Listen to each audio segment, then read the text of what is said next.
Fanatics also reported a 100% increase in sales for WNBA specific merchandise. It started with Caitlin Clark. And so now that we know all of this, and we've known that for months, now we get to turn around and look and see what exactly is it that the league will do knowing that she's out for the next 2 weeks. I'm not saying I know for sure what's going to happen, but I have an idea. The WNBA allowed this to happen just when you thought they were finally figuring things out and were prepared to ride the golden wave of Caitlin Clark all the way to the promised land of popular significance and financial success. And I'm referring about the injury that has every basketball fan, sports expert, and yes, even Stephen Smith, completely inconsolable. Unfortunately, though, the celebration in the WNBA, it was cut short yesterday afternoon as WNBA players learned the harsh lesson, be careful what you wish for. Headline at the New York Post. Caitlin Clark sidelined with Indiana Felines announcing shock injury. Keyword, shock. This injury was shocking, but not for reasons that you may think. With a left quad strain, Caitlin Clark, the lady who single-handedly transformed women's basketball from a niche sport that your cousin who is crazy with the game watches into an appointment television show that has people canceling dinner reservations, is currently sitting on the sidelines. They say at least 2 weeks. The WNBA has been feigning for 2 weeks that losing their biggest star, their golden goose, and their actual ratings magnet won't cause their viewership numbers to plummet like a house of cards during a hurricane. Everybody was moving Caitlin Clark games to bigger facilities because everyone was selling tickets. There were ratings. It was a ratings bonanza. Now with Caitlin Clark not playing, what do? Well, when you change your situs, guess what? You can't change it back. Yep. All the tickets are literally half the price, and there are entire sections of the stadium that have not sold any tickets. And who was the first to completely lose it over this? It was none other than Stephen A. Smith, who has been standing up for Caitlin Clark since the beginning, when half of the WNBA establishment pretended that she was a basketball tourist who had wandered into their league by mistake. Thanks to Clark, Indiana led the league in attendance both at home and on the road. The Fever averaged 17,035 fans at home and over 15,000 on the road. 4 teams moved home games to bigger arenas when Indiana came to town to accommodate more fans. That's about Caitlin Clark.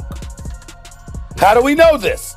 Attendance for the entire league was up nearly 50% last year, according to data from across the timeline, and Indiana led all teams with an average attendance of 17,035. That was up 319% from the year earlier. Stephen made more than one remark about this injury. He completely lost it. And to be honest, it's about time someone did, because Stephen is out here stating facts that would make a mathematician cry with joy, while everyone else is avoiding the obvious in an attempt to be politically correct and act as though Caitlin Clark isn't actually carrying this league on her back. We'll discover. When asked how significant of a blow Clark's injury is to the WNBA, Stephen responded, "We don't know yet. However, I'm going to be extremely curious to watch how this affects the WNBA's numbers, because if there's a sharp decline, then everyone must take a back seat."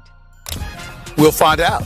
We don't know yet, but I'm going to be really, really interested in seeing, Molly, what kind of effect this has on the WNBA's ratings, because if for some reason there is a precipitous drop-off, then everybody needs to stand down and recognize the fact that the speculation or the assertions and assumptions about her being the golden goose is valid. If you're having fun, please subscribe.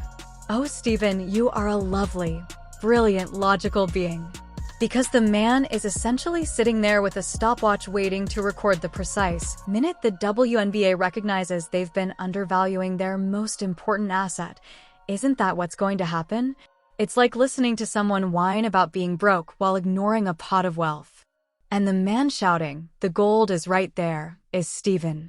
Let's take a moment to discuss numbers, since it seems like certain WNBA front office staff members need a reality check and a calculator. This season, games with Caitlin Clark have averaged 1.178 million viewers, while those without her have only attracted 394,000. That's more than just a distinction. That gap of 199% is so large that a freight train might pass through it. To put this into context, Clark's games attract 3 times as many viewers as those without her, even for the most mathematically impaired sports executive. 3 times. Became the first rookie with at least 25 points, 5 assists, and 5 rebounds in a playoff game. That was Caitlin Clark. Became the 4th different rookie to play all 40 minutes in a playoff game. That was her. I'm looking at other things.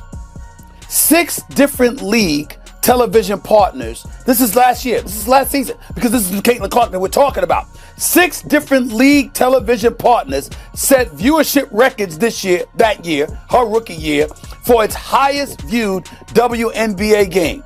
Do you know every one of those games included the Indiana Fever? But people, this is when things get very hot.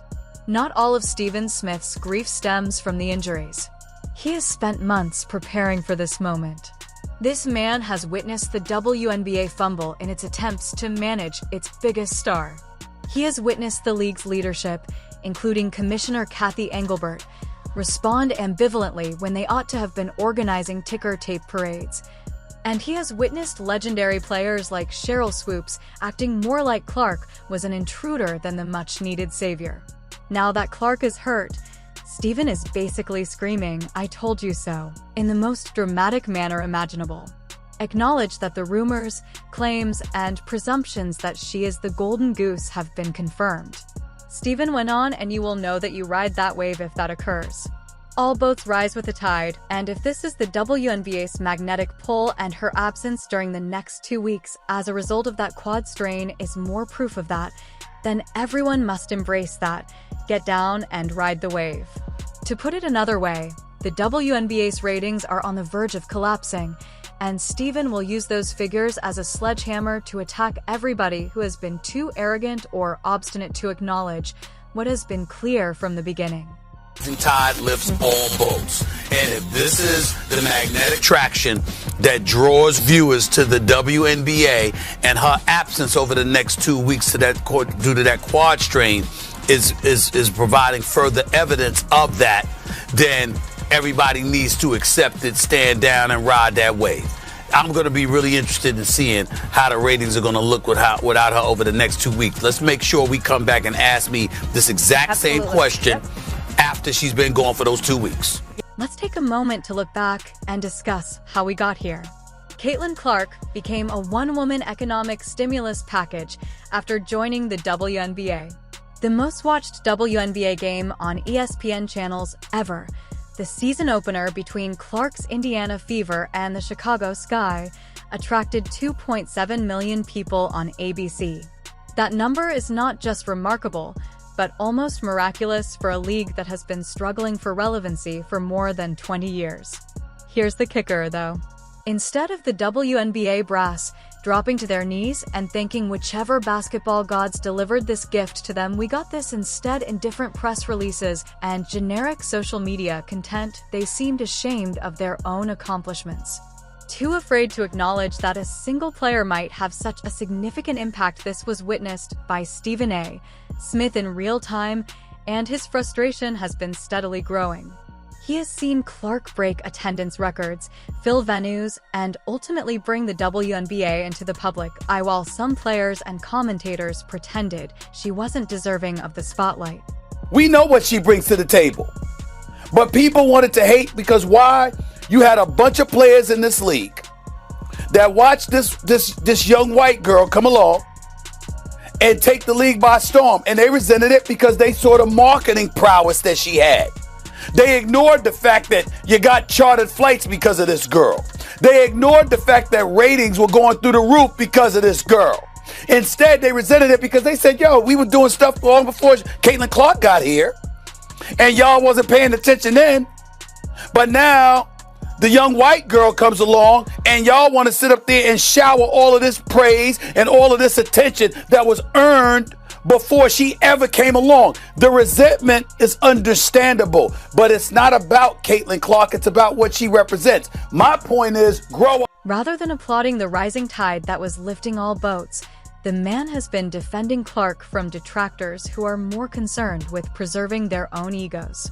Stephen was there to call it out when former WNBA players began making fun of each other and behaving resentful rather than appreciative. Stephen remarked, "They act like there isn't or hasn't been legitimate resentment," alluding to Clark's outspoken detractors. However, nobody is duped here. And since Clark isn't simply missing any previous games, we can now watch Stephen's forecast come to life in real time. The premier matchups that were meant to be television gold are lacking her. The much-awaited rematch between the Chicago Sky and Angel Re is no longer happening. Networks were relying on a number of nationally broadcast games to boost numbers. Proof upon further consideration, the financial ramifications are astounding. In addition to losing their top player, the Indiana Fever are also losing their main source of income. Clark is more than simply the team's top scorer and assist provider. People literally buy tickets, watch television, and buy stuff because of her. Without her, the Fever would just be another WNBA club that most casual fans couldn't choose from a lineup, rather than being a must-watch TV show. Look, I think Stephen A is 100% correct on this. At the end of the day, you already see people actually saying, hey, I'm not watching for 2 weeks. I'm not tuning in for 2 weeks. And it's really bad news for the Mystics and the Sky, because both of those teams moved those games to big arenas. So it's like, now that she's not playing, what is that attendance going to look like? The viewership, right? The viewership is going to plummet. I already know, because majority of the people that's watching the Indiana Fever wants to see Caitlin Clark. And sad to say it, a lot of them only want to see Caitlin Clark. They don't really care about the entire. However, this is where Stephen's annoyance truly gets out of control. All of this could have been avoided. Not the actual injury. Sports injuries do occur, but the league's total disregard for safeguarding and putting their most important asset first. Clark has been taking blows that would cause NFL defenders to flagrantly foul, play recklessly, and target recklessly during her rookie season and into the current one. And why did the WNBA act as though it was merely a part of the game? Like the rest of us, Stephen has been watching this unfold and is most likely yelling at his TV. This player is genuinely changing the league's fortunes. Additionally, the WNBA allows opponents to treat her like a punching bag rather than putting her in bubble wrap and treating her like the valuable asset that she is. Corporate misconduct is what it is. Stephen is aware that the numbers don't lie. Even though Clark lost against the New York Liberty in his most recent game prior to the injury, it still attracted 2.22 million people on CBS, making it the second highest watched WNBA game ever. Clark was putting up numbers that most WNBA games could only hope to reach, even in a tight loss. The Fever and the Liberty, peaking at 3.2 million viewers. 3.2. And again, second most viewed game on CBS ever. I have no idea what the most viewed game was. Now picture the same periods of time without Clark. Consider attempting to explain to television executives the reason behind the recent 200% decline in ratings. Consider attempting to persuade sponsors that the WNBA is still worthwhile when their main attraction is sitting on the bench in shabby clothes. Stephen doesn't need to think about it. He's going to watch it happen and record every agonizing dip in ratings with the joy of a man who has been proven correct about everything he's been saying for months. But this is the part that has Stephen furious. If the WNBA had simply listened, this could have been prevented. Instead of attempting to minimize her influence, they should have safeguarded Clark like the transcendent star she is, promoted her more actively, and recognized her contributions rather than pretending that her success was a coincidence. The Clark impact extends beyond single games. It concerns the whole women's basketball ecology. People who had never followed the WNBA before suddenly become engrossed when she performs. When she gets hurt, those same individuals will stop paying attention more quickly than you can say quad strain, and it will be nearly impossible to get them back once they're gone.